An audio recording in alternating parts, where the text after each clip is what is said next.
გამარჯობა, აღმოაჩინე და გაიცანი ისევ მოვიდა თქვენთან შესახვედრად. და მე დღეს ისეთი სტუმარი მყავს, რომელიც არავის დაუთმე და მე შემოვედი როგორც წამყვანი. ჩემი დღევანდელი სტუმარი ნამდვილად ამართლებს ჩვენი გადაცემის ფორმატს, რადგანაც დედამ აღმოჩენა გაგვაკეთებინა შვილის. შვილმა კი მია მაჭავარიანმა გოგონამ, რომელიც საოცრად ხატავს, აღმოგვაჩენინა დედა, რომელიც საოცარი პროფესიის ადამიანია და შეიძლება თამამად ვთქვათ, რომ ჯერჯერობით ერთადერთია საქართველოში. მოკლედ, აღმოაჩინე და გაიცანი და სტუმარი გვანცა რეხვიაშვილი. გვანცა, ძალიან დიდი მადლობა, რომ მოხვედი ჩვენთან და მომეცი იმისი საშუალება, რომ მართლა გავამართლო ფორმატი, აღმოგაჩინე და უნდა გავაცნოთ შენი თავის საზოგადოებას. მადლობა. მოდი გაგვეცანი და მოგვიყევი ის გზა, თუ რა გზა გამოიარე დღემდე. მე დავიბადე ქალაქ თბილისში და როდესაც უკვე 3 წლის ვიყავი, დავიწყე უკვე რაღაც სიამოვნებ და ცეკვა. დედა ჩემი არის პიანისტი და კონსერვატორია აქვს დამთავრებული და სახლში მქონდა პლასტინკები, ანუ კლასიკური მუსიკის ფირფიტები იყო და ამას ჩავრთავდი ხოლმე და აი მაგ კლასიკურ მუსიკაზე ანუ ისე მიყვარდა, მომწონდა ეს ცეკვა, რომ ბავშვობიდან ცეკვავდი ხოლმე სახლში. მე დედა ჩემიც მიხვდა, რომ ეს ბავშვი დაინტერესებულია მუსიკით, ასე ვთქვათ და მიმიყვანეს სტუდიაში.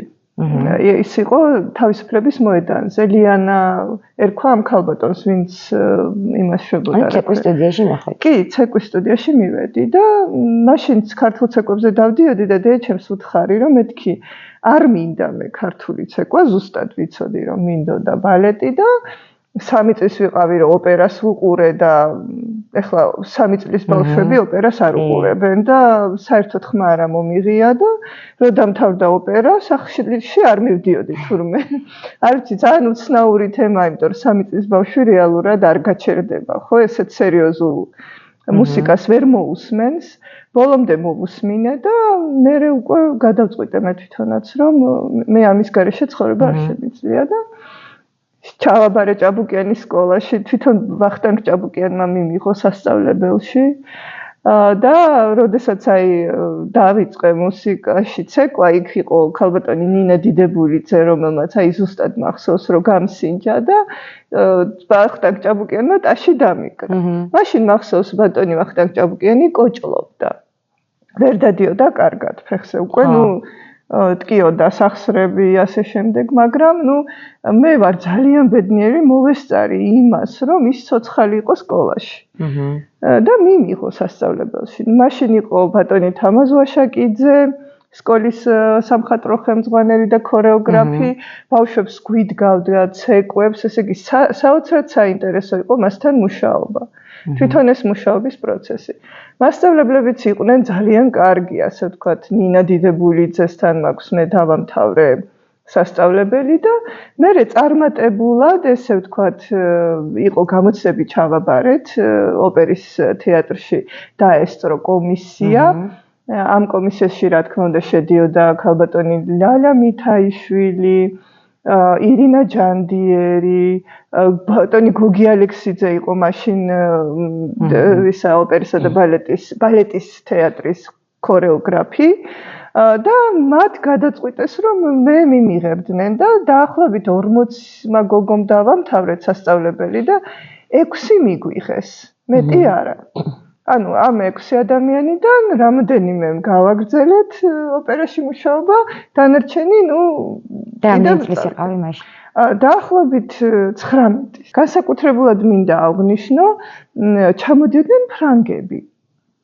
და აი ამ ფრანგებისთვის ვიყავი აღმოჩენა, იმიტომ რომ ყოველთვის მირჩევდნენ თავიანთ დადგმებში, ესე ვთქვათ. იყო მარკიტანტი ქალი, დაიდგა ჩვენთან, საფრანგეთიდან იყო ჩამოსული ქორეოგრაფი. ფილიპ კოენი მახსოვს მეორე და ერთ-ერთი იყო კიდევ გრანდ ოპერიდან იყო ჩამოსული და პირველი ვინც აგვირჩევდნენ ხოლმე ორნი ვიყავით, ეს იყო თამარ ჯიბუტი, ჩემი კოლეგა და მე. ანუ ძალიან ვაინტერესებდით ყოველთვის, აი ხელი მომკიდა და ისე მიმიყვანა, რომ აი ეს გოგო მინდა რომ ჩემს იმაში დადგმაში, რასაც ახლა მე ვდგავ, რომ მონაწილეობა მიიღოს.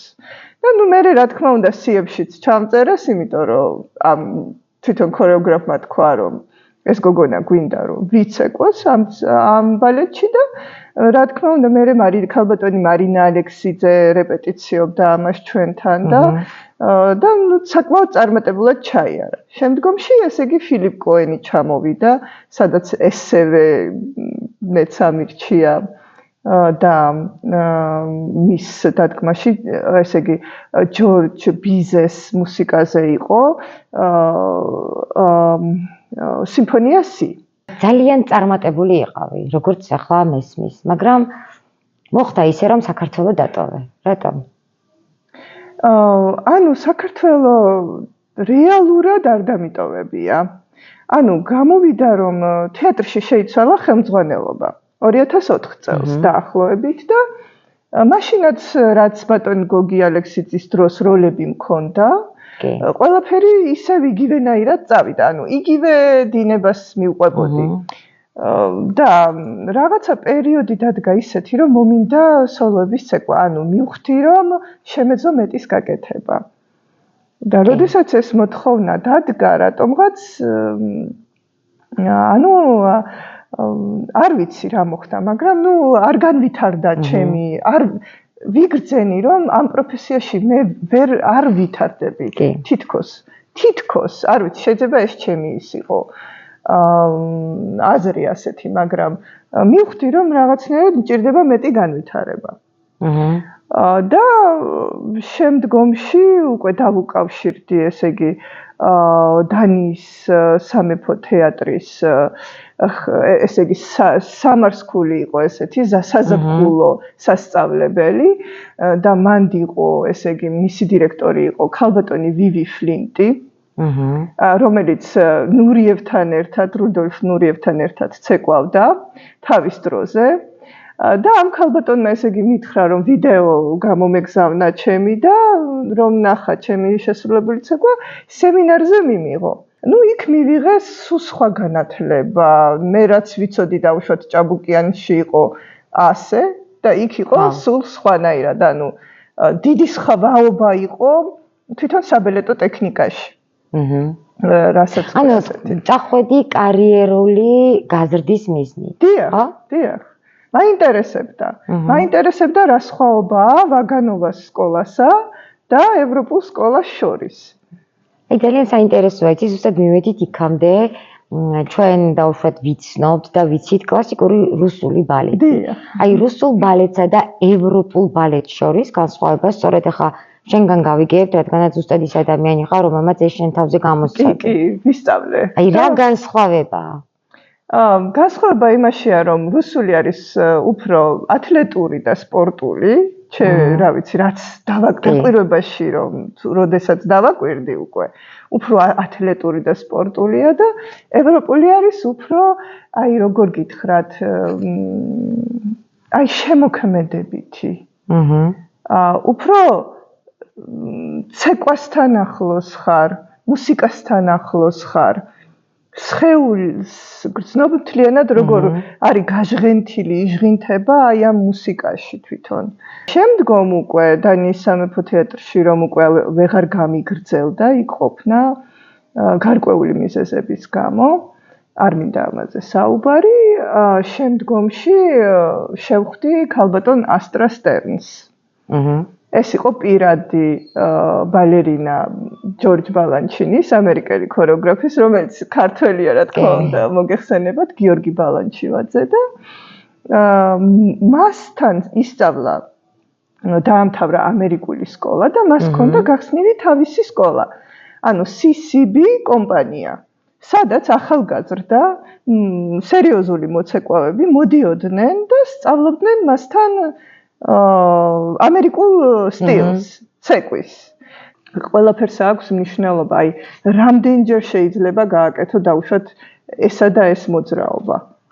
როდის შეიძლება ამ მოძრაობიდან მეორე მოძრაობაზე გადასვლა. ამას ყველაფერს აქვს კანონები.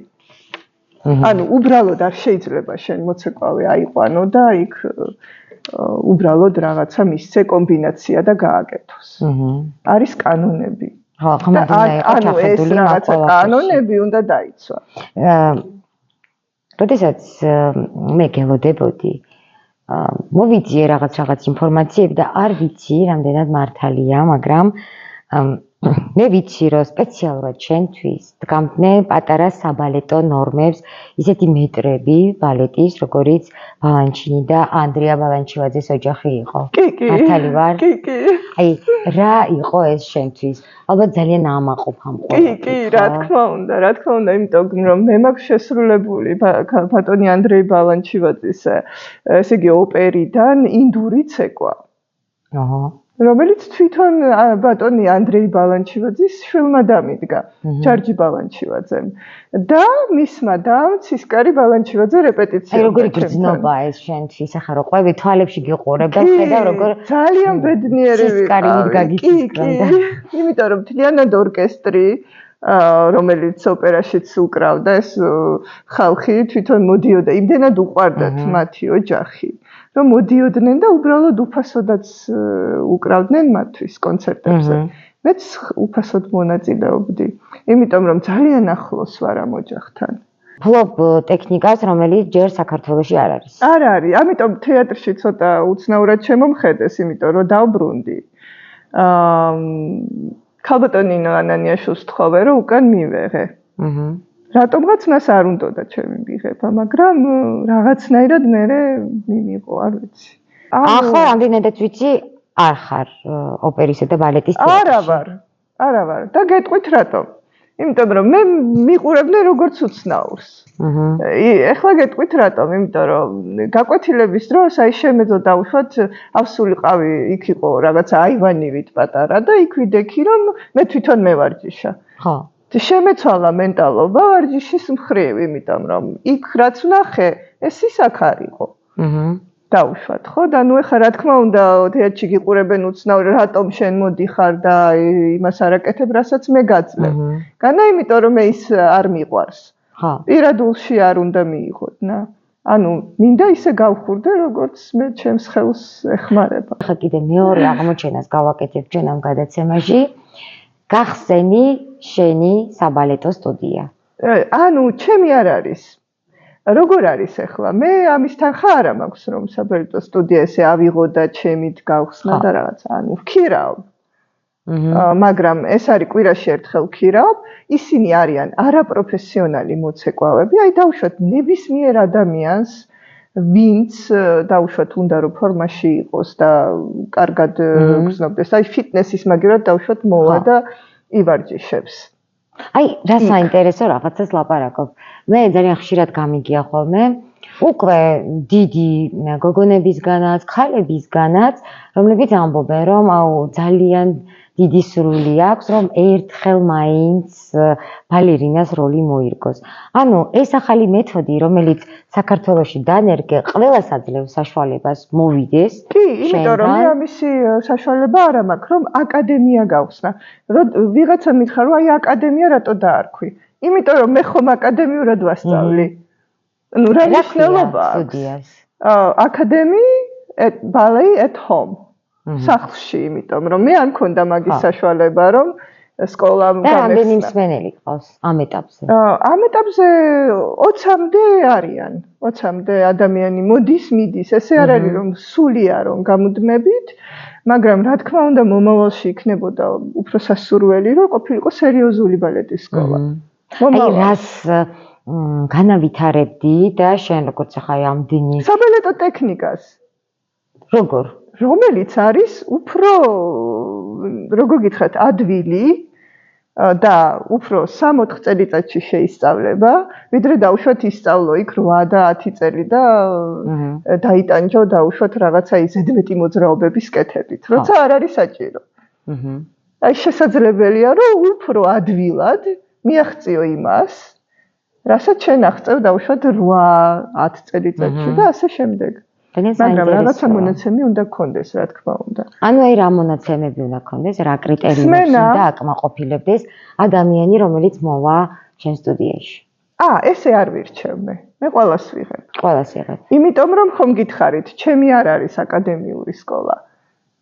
ხო, მაგრამ პედაგოგი ხომ ხარ ხარ? პედაგოგი მე ვარ, აკადემიურად ვასწავლი. მაგრამ ის რომ მე იმის შესაძლებლობა არ მაქვს, რომ ავირჩიო ბალერინები და ესე მივიღო.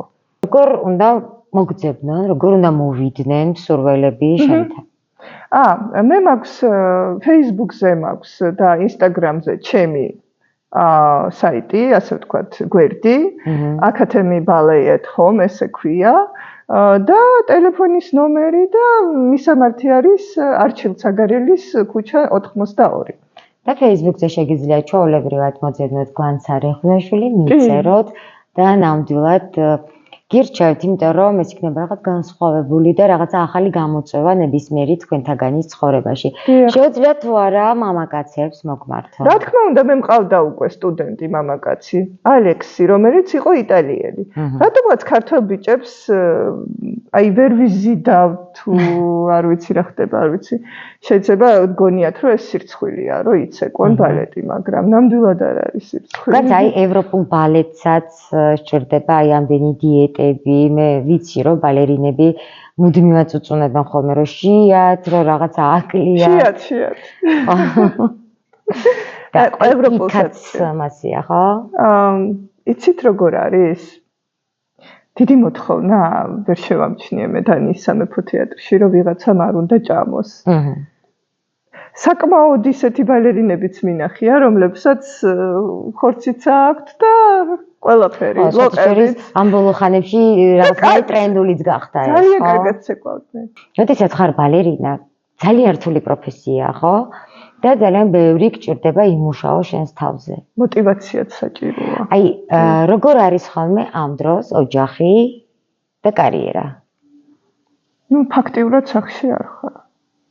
ეს როდესაც მე თეატრში მუშაობდი, ფაქტიურად არ ხარ, ხო. და როგორ ათავსებ ხოლმე ამას ყველაფერს? ეხლა უფრო ადვილია, იმიტომ რომ კვირაში რეალურად 3 დღე მიწევს მუშაობა, მაგრამ მე იმხელა ენერგია მაქვს, რომ 3 კი არა, დილი და საღამომდე შემიძლია ვიმუშაო მოცეკვავეებთან. ოღონდ სერიოზულთან მირჩევნია, რა თქმა უნდა. მე იმ დონეზე ვიცი აკადემიურად, რომ სერიოზული მირჩევნია, ხო. მე რასაც ვურჩევდი, ნაკლები ტრაუმატულია. ზუსტად. და სხეული. ეს მინდოდა რომ გეთქვა, რომ არის რაღაც განსხვავება უფრო მუსიკალურია და უფრო შემოქმედებითი. უფრო ხელოვნებისკენ უფრო ახლოს არის ეს ტექნიკა. თავშოთ ვიდრე რაღაც სპორტისკენ დავუშვათ. ხო, უფრო ნაკლები დაწვრთვაცაა. ცეკვას უფრო სხეული როგორ იმოძრაოს სხეულმა მუსიკაში. გაიშვინთოს აი ამ მუსიკაში სხეული. თუ მიგიმართია კულტურის სამინისტროსთვის და შეგითავაზებია ის სწავლების ის მეთოდი, რასაც შენ ნერგავს საქართველოში. ძალიან მინდა, მაგრამ აი გამბედაობა არ მყოფნის რატომღაც და აი რა არ ვიცი, უნდა გავაკეთო? აუცილებლად. ჩემი რეალურად ახლა მიზანი არის, რომ ეს საბალეტო ტექნიკა საქართველოში განვითარდეს. და არ იყოს მარტო ევროპაში, ამერიკაში და დაუშვათ ჩვენთან არ იყოს, ხო? განვითარდეს, ანუ ეს მიზანია ჩემთვის. თავარი. თვითონ ბალანჩინის მოსწავლემ გადმომცა ეს ტექნიკა. 2 წელი ვისწავლე ამ ქალბატონთან და შემიძლია ყველანაირად ჩემთან გზა ღია არის იმ ხრივ, რომ მე სადმე ჩავიდე და ვასწავლო ბავშვებს. მე კი გადაცემის ბოლოს ძალიან მინდა გითხრათ, რომ მოდით არ შეგეშინდეთ ცვლილებების, არ შეგეშინდეთ რაღაცა ახალი სტანდარტების დანერგვის და კარგი იქნება, რომ თუნდაც რაიონებში, თუნდაც რეგიონებში, თუნდაც იქ სოფელში, სადაც სულაც არ არის საბალეტო სკოლა, თქვენ მიიწვევთ ქალბატონ გვანცას და თქვენი შვილები და თუნდაც თქვენ თვითონვე ეზიარებით იმ უახლეს მეთოდს საბალეტო სწავლების და ერთხელ მაინც დადგებით პუანტებზე. მადლობა. ძალიან დიდი მადლობა.